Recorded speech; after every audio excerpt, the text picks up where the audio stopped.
Welcome students, VSC একাডেমিতে তোমাদের স্বাগত। আজকে একটা বিশেষ কারণে তোমাদের কাছে আসা।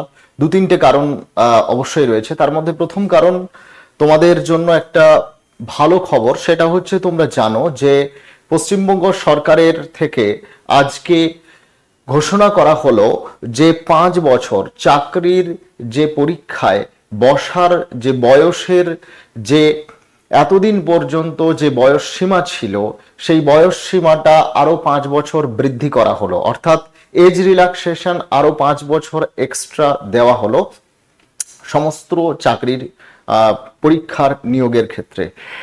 এবার একটা পজিটিভ উদ্যোগ আমরা সরকারের পক্ষ থেকে দেখতে পাচ্ছি যে বিভিন্ন দপ্তরে তোমরা ইতিমধ্যেই দেখতে পেয়েছো যে চাকরির নিয়োগের জন্য তৎপর হয়েছে বর্তমান এই পশ্চিমবঙ্গ সরকার।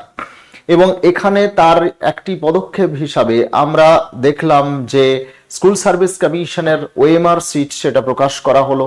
সেই ওএমআর সিট প্রকাশ করার পরে আমাদের কাছে প্রচুর ফোন আসছে যারা আমাদের 2025-এর পরীক্ষার্থী ছিল, যারা অলরেডি 11-12-এ যাদের ইন্টারভিউ কমপ্লিট হয়ে গেছে এবং যাদের কাউন্সেলিং প্রক্রিয়া কমপ্লিট হয়ে গেছে, শুধুমাত্র জয়েনিংটা বাকি রয়েছে। তারা খানিকটা উদ্বেগের মধ্যে রয়েছে। তারা ভাবছে যে তাদের কি হবে।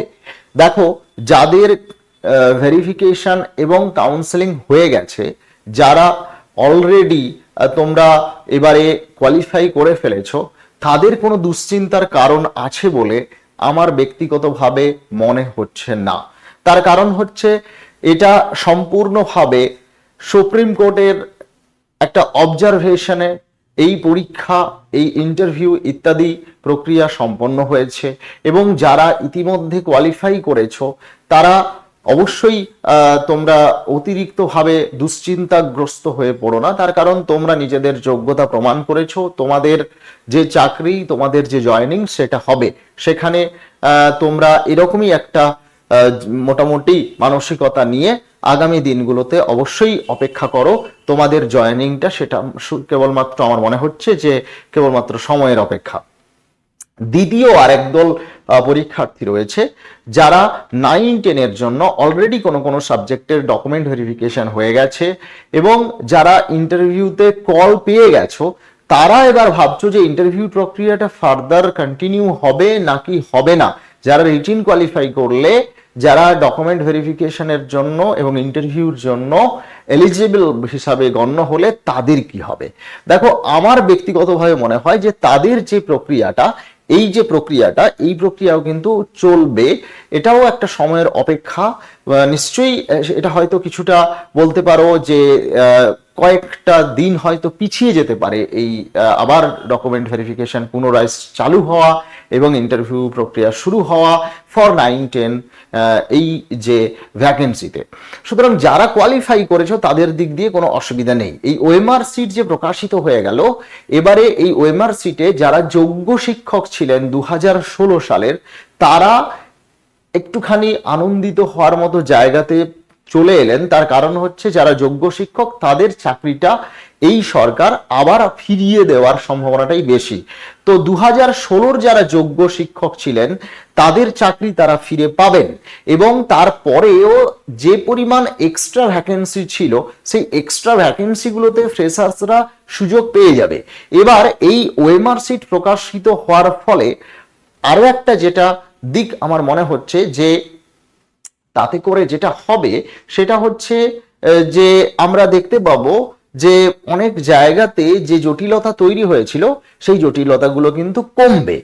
আর দ্বিতীয়ত হচ্ছে, আরেকটা কথা বলি, সেটা হচ্ছে যে স্কুল সার্ভিস কমিশন যেহেতু এইরকম নানান রকম মানে বলা যেতে পারে যে সমস্যার নানান সম্মুখীন হয়েছে এবং নানান সমস্যা তৈরি হয়েছে, বিশেষ করে 2025-এ যে পরীক্ষা হলো, সেই পরীক্ষার গেজেট ইত্যাদিকে কেন্দ্র করে এবং 10 নম্বরের যে বিষয়টি নিয়ে যে জটিলতা তৈরি হয়েছে, আমার মনে হয় এই ওএমআর সিট প্রকাশিত হওয়ার ফলে যারা ইন সার্ভিস যোগ্য শিক্ষক, তারা যেহেতু আবার যদি তাদেরকে চাকরিটা ফিরিয়ে দেয়, তাহলে কিন্তু এই সমস্যার সমাধান হবে এবং ফ্রেশার্সরা এই 2016 পরবর্তী যে শূন্য পদ, সেই শূন্য পদের যেটা তৈরি হয়েছে সেখানে ফ্রেশার্সরা অবশ্যই সেখানে ডাক পাবে, এবং ইতিমধ্যে হয়তো আবার অনেকে আবার সেকেন্ড লিস্টে কল ফর ভেরিফিকেশন এবং ইন্টারভিউর জন্য ডাক পেতে পারে, এরকম একটা সম্ভাবনা কিন্তু তৈরি হচ্ছে। এবং আমার মনে হয় যে ব্যাপারটা খুবই তাড়াতাড়ি সমাধানের দিকে স্কুল সার্ভিস কমিশন এবং বর্তমান সরকার তারা প্রয়াসী হয়েছেন এবং তারা এতে সচেষ্ট হবেন।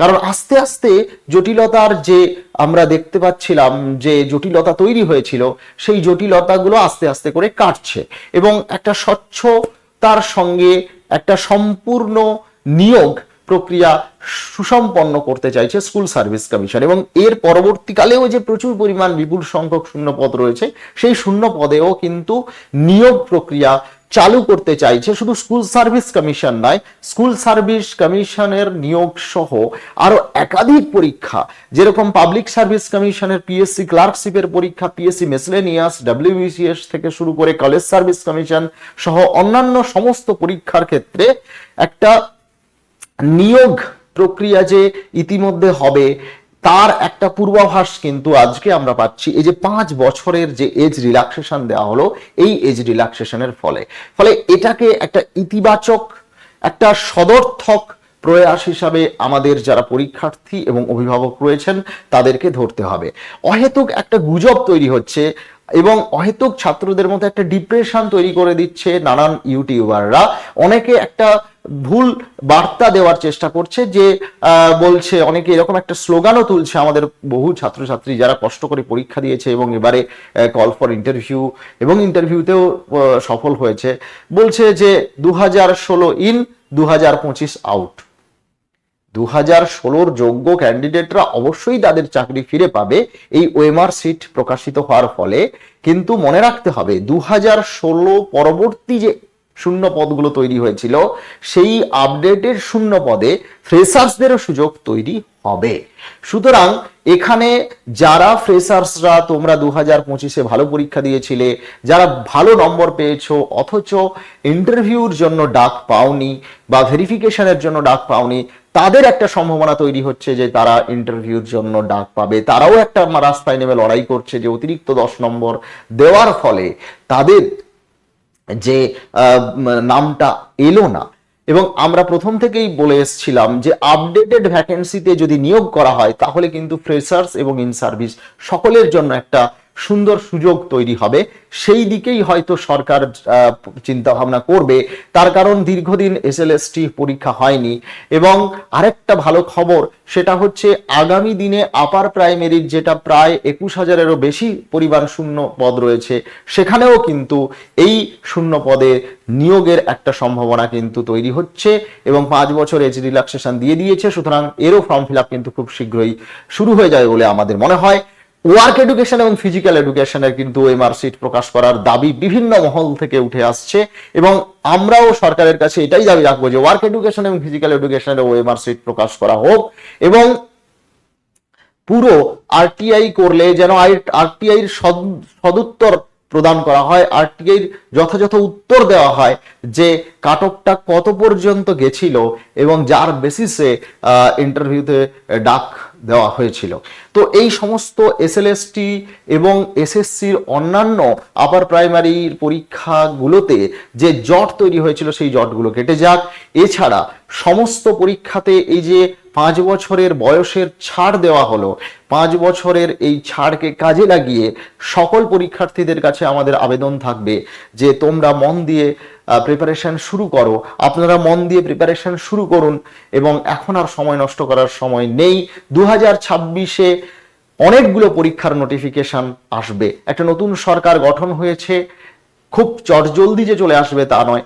নতুন সরকারকে সমস্তটা বুঝতে মোটামুটি 2-3 মাস তাদের সময় দেওয়া উচিত, তার কারণ সমস্তটা বুঝতে এবং সমস্ত ডিপার্টমেন্টগুলোকে আবার নতুন করে ঢেলে সাজিয়ে সমস্তটা খুব সুন্দরভাবে সুপরিকল্পিতভাবে সুসম্পন্ন করার জন্য 2-3 মাস সময় দেওয়া উচিত এবং 2-3 মাস পরে আমরা আশা করছি যে পরীক্ষার ফর্ম ফিল আপগুলো শুরু হয়ে যাবে, যে সমস্ত পরীক্ষাগুলোর জন্য ছাত্রছাত্রীরা অধীর আগ্রহ অপেক্ষা করছে, সেই অপেক্ষার অবসান হবে। আপাতত এই নতুন সরকারের শপথ গ্রহণের পরে আজকে আমরা যে কার্যক্রম দেখলাম নতুন সরকারের, সেই আজকে বলা যেতে পারে একেবারে প্রথম দিন, ফার্স্ট ওয়ার্কিং ডেজে যে ধরনের পদক্ষেপগুলো নতুন সরকার নিল, তাতে আমরা সাধারণ জনগণ অত্যন্ত আনন্দিত এবং নতুন সরকারকে অভিনন্দন এবং কুর্নিশ জানাই। আপনারাও যারা পড়াশোনা অলরেডি শুরু করে দিয়েছেন, তাদেরকে আমরা বলবো কোনো রকম গুজবে না কান দিয়ে পড়াশোনা শুরু করুন। অবশ্যই আগামী দিনে অনেক পরীক্ষা আসছে। Thank you so much.